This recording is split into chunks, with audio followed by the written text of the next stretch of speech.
ಗುರುಜಿ ನಾವು 3,550 ಕೊಡ್ತೀವಿ ನಾವು ಘೋಷಣೆ ಮಾಡ್ತೀವಿ ಅಂತ ಹೇಳಕತ್ತಾರೆ. ಅದಕ್ಕಾಗಿ ಕರ್ನಾಟಕದ ಎಲ್ಲ ಫ್ಯಾಕ್ಟರಿಗಳಿಗೆ ನಾನು ಮಾಲೀಕರಿಗೆ ವಿನಂತಿ ಮಾಡ್ಕೊಳ್ತೀನಿ, 3,500 ಕನಿಷ್ಠ ಬಿಲ್ ಘೋಷಣೆ ಮಾಡಿ ನೀವು ಫ್ಯಾಕ್ಟರಿ ಚಾಲೂ ಮಾಡಬೇಕು. ಅಕಸ್ಮಾತ್ ಮಂಡತನದಿಂದ ಫ್ಯಾಕ್ಟರಿ ಚಾಲೂ ಮಾಡಿದರೆ ಕರ್ನಾಟಕದಲ್ಲಿರ್ತಕ್ಕಂಥ ಎಲ್ಲ ಫ್ಯಾಕ್ಟರಿಗಳನ್ನ ರೈತರಿಗೆ ಕೊಂದು ಬದುಕ್ತಕ್ಕಂಥ ಈ ರಾಜಕಾರಣಿಗಳು, ಈ ಕಾರ್ಖಾನೆ ಮಾಲೀಕರು, ನಾವು ಶ್ರಮ ಪಡ್ತು ಕಬ್ಬನ್ನು ಬೆಳೆಸಿದವರು ನಾವು. ಕಬ್ಬ ಪುರುಷರ ಮಳಿ ಕೊಡದ ಅದು ನಾವು 12 ತಿಂಗಳು ಜೋಪಾನ ಮಾಡಿ ಅದಕ್ಕೆ ಏನೇನು ಖರ್ಚು ಬೇಕು, ಲಕ್ಷಾಂತರ ರೂಪಾಯಿ ಇದೆ ನಮ್ಮ ಅಣ್ಣ ಹೇಳೋದಿದ್ದ.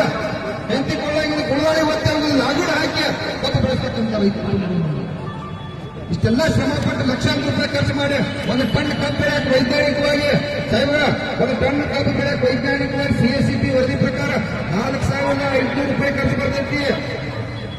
ನಮಗೆ 3,000 ಕೊಡ್ತಾರೋ 3,500 ರೂಪಾಯಿ ಇವತ್ತು ಕೇಳಕ್ ಬಂದ್ರ ಇದು ಕೇವಲ ಭಿಕ್ಷಿಗೆ ಕೊಡ್ತಕ್ಕಂಥ ಬೆಲೆ. ನಮ್ಮ ದುರ್ದೈವ ಕಾರಣವನ್ನ ಇವತ್ತು ನಾವು ಕಬ್ಬು ಬೆಳೆಗಾರರು ಒಕ್ಕಟ್ಟಿರ್ತಕ್ಕಂಥ ಕಾರಣ. 40 ಲಕ್ಷ ಕಬ್ಬು ಬೆಳೆಗಾರರಿಗೆ ರಾಜ್ಯದಾಗ ಏನಾದ್ರು ಒಕ್ಕಟ್ಟು ಬರೋ ಒಂದು ದಿನ ಆದ್ರೆ ಈ ದೇಶದ ಪ್ರಧಾನಮಂತ್ರಿ ಮಾತಾಡ್ತಾರ. ಇತನರಿಗೆ ಹೇಳ್ತಕ್ಕಂಥ 60 ರೂಪಾಯಿ ನಮಗೆ ನಾವು ಶ್ರಮ ಪಡ್ತೇವೆ. ದೇಶದ ಪ್ರಧಾನಮಂತ್ರಿ ನರೇಂದ್ರ ಮೋದಿ ಸಿದ್ದರಾಮಯ್ಯ ಸ್ಪೀಟ್ ಏನು ಅಬಕಾರಿ ಖಾತೆ ಮೇಲೆ ಹಣ ಹೇಳ್ತೈತಿ, ನಾವು ಕಬ್ಬು ಮೇಲೆ ಸ್ಪೀಟ್ ರೆಡಿ ಆಗಿತ್ತು ಅದನ್ನ ಸರಿ ತಯಾರು ಮಾಡ್ತೀವಿ, ಅದ್ರಲ್ಲಿ ರೊಕ್ಕ ಕೂಡ ಕಿಸ್ವಾಗಿ ನಮ್ಮ ಕೆಲಸ ಮಾಡ್ತೀವಿ. ಇವತ್ತು ಕೂಡ ರಾಜ್ಯದ ಮುಖ್ಯಮಂತ್ರಿ ಕಿತ್ತೂರಿಗೆ ಬರತ್ತಾರ.